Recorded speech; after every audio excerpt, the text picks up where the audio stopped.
back, and in this video I'll be giving you some information on how to plan your releases. So this can be either your first product release and you don't know how to start. So this is some information on what are the things that you need to get prepared before you ever start planning for a product release. So let's get into it.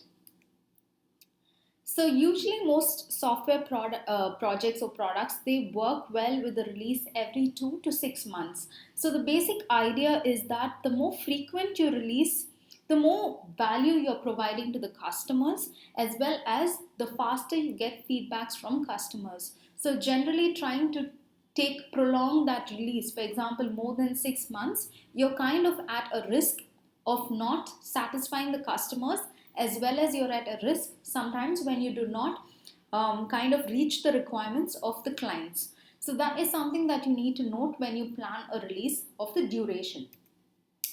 Next, before you start with the planning, there are some prerequisites. The first one is to bring everyone on the same page. So you need to bring the development team, all the stakeholders and the clients on the same page. Everyone needs to be on the same page. Then you can move forward. If there are certain clarifications that need to be done, certain doubts and stuff like that, then you would want to clarify that and then start with your planning. The second one is to make everyone aware and come to a consensus of the business value. So when this can be as a product as a whole, also it can be the individual business values of every story or feature. So everyone needs to be aware of what feature needs to be solved and what are the values that are being provided and delivered to customers by implementing those features. So once that is also done, you need to make sure that every story is sized. So when every story is sized, only then they would be able to, that is the developers as well as the client, they would be able to take a decision whether a particular feature can be completed for a particular release and within a given time frame. So this also needs to be done. So once you have all this in place, then you can start with the prioritization as well as building a release plan. So now when you go to prioritization phase, you need to ask two essential questions that it needs to be clarified so that you can proceed with the plan. The first one is you need to ask the clients, when do you want the release? And the second one is, what do you want in the release? So by knowing the when and what, you would be able to understand what are all the different things that are required within a given time frame.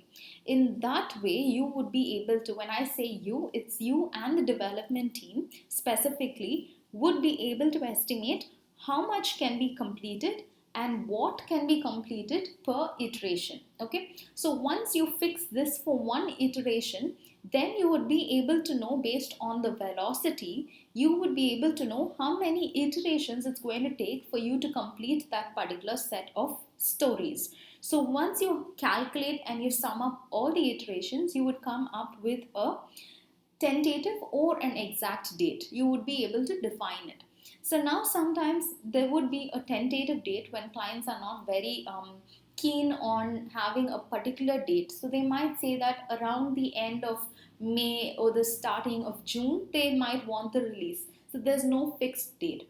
Sometimes there would be an exact date that is fixed. That can be in times when there is a launch, or when there's going to be some demo, or when there's going to be some show, trade shows, things like that. So whenever there is a definite and exact date, then the team needs to be all the more cautious, because there is no chance of failure or risking of exceeding that timeline. It needs to be at that date. Yes, it needs to be at that date. So the planning needs to be really, really accurate and well. So that's where you need to prioritize also well. So now that you got the right features that need to be built and what is the timeline, now you can start off with the prioritization. So overall, so here once you have the timeline, basically this is the overall process that gets to be followed. So to understand when do you want the feature, yes, that could be, probably it's not dependent on prioritization, But to understand, definitely clients, they would have a date in mind. It can be a range or a definite date. But what do you want in the release? This is the tricky part, because sometimes there can be chances where clients know definitely what they want. Sometimes it takes a lot of planning to see what needs to be released next. So this is the phase where there can be a lot of confusion, a lot of disagreements as to what needs to be taken out in the release. So why I say that is because developers, they might have a different way of thinking. That is, they might have a way of starting with certain stories and then progressing on a certain set of stories. Clients would be, so the developers think from the technical feasibility end, whereas the clients, they always think from the business value end. So having these two perspectives of different teams is where some confusion comes in, and that's where you need to intervene and you need to facilitate this prioritization session.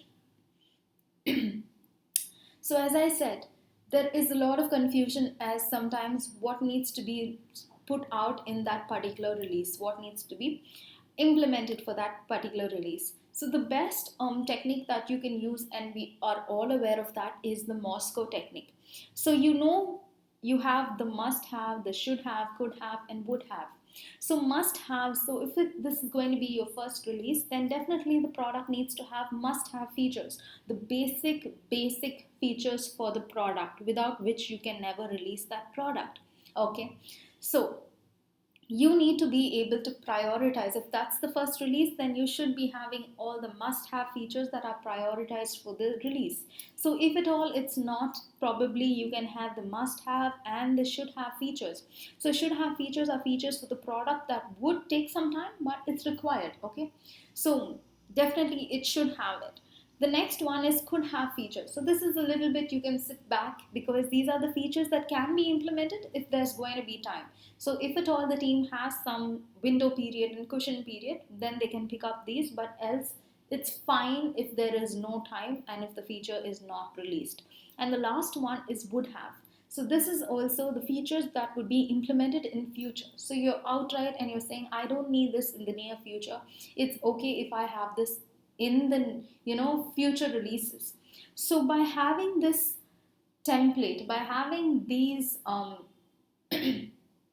cards, or rather I would say stickies, clients would be able to start prioritizing based on whether a feature is a must have, a should have, could have, or a would have.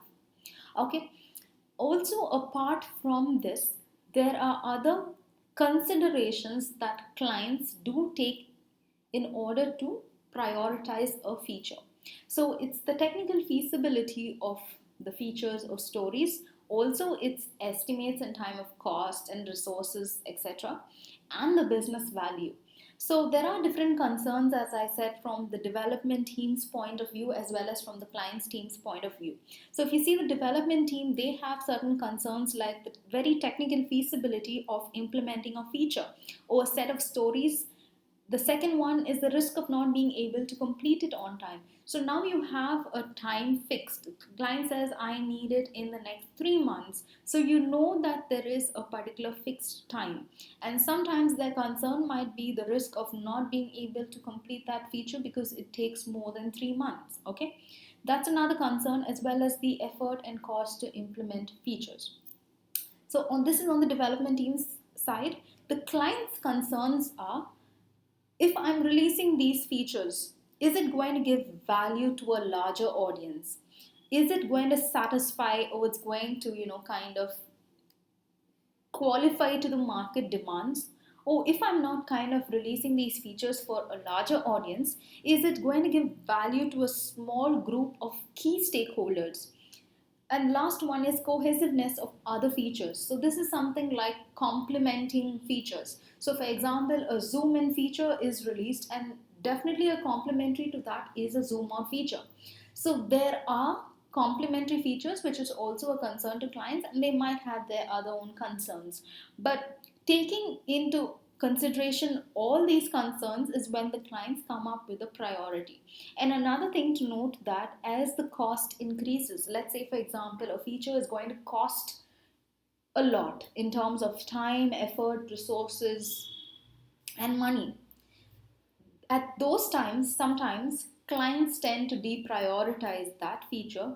Even though it was a priority initially, they tend to deprioritize, and they would see if there are other features that can quickly be implemented and pushed out to customers and provide value to them. So sometimes costs can also alter the priority of a feature. Something to keep in mind. So, keeping all this in mind, then you go out to the clients and ask them, okay, with all this set, now tell me what is your priority. So, basically, we use the dot voting technique over here, which is really useful. You give the client different color stickies in the form of dots and ask them whatever they feel to start prioritizing the features. So some might say a particular story is a must have, some might say it's should have, some might say it's a could have and would have, and so on. So once you have all this put down, the voting is done, you know what is the highest priority. You can then calculate the different estimates and see whether that's something that can be completed in that time frame. Then you can go out to put down your release plan because you have a concrete idea. So this is something that you can follow. It's a very structured way of planning a release, and it's going to be definitely helpful to teams also. So if you found this video helpful, please do give this a thumbs up. If you want to know more about business analyst stuffs and techniques, you can subscribe to my channel and also do share your feedbacks. Thank you.